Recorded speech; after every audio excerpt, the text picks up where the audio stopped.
In today's video, I'm going to teach you how to share a Mailchimp campaign on Facebook and LinkedIn. To get started, log in to your Mailchimp account and head to your main dashboard. This is where you will be able to access all of your campaigns and account tools in one place. If you are managing multiple emails, take a moment to make sure you are in the correct account before moving on. Next, look over to the left-hand navigation menu and click on Campaigns. This will open your campaign list, where you can view drafts, scheduled emails, and messages that have already been sent. For this process, it's important to know that social sharing only works for campaigns that have already been sent. So you will need to locate a campaign that has been delivered already. Once you find the sent email campaign you want to share, go to the Actions column next to it and click the drop-down arrow. From there, select Social Share.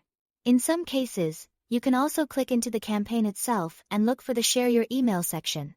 Both options are designed to take you to the same place, so use whichever one is available in your version of the dashboard.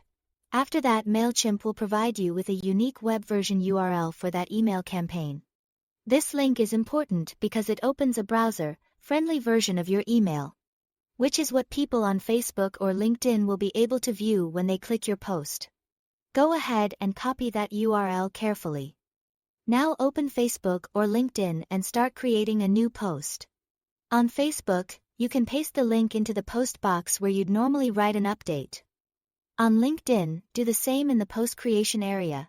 Once the link is pasted, add a short caption or call to action that encourages people to click. For example, you might briefly explain what the email is about or highlight why it's worth reading. Keeping your caption clear and relevant can help improve engagement. After a moment, the platform should generate a preview of your Mailchimp campaign. Once that preview appears, you can decide whether to leave the raw URL visible in the post text or remove it. In many cases, removing the visible link can make the post look cleaner, while still keeping the clickable preview active. When everything looks good, go ahead and publish your post. That's all to it. Thanks for watching.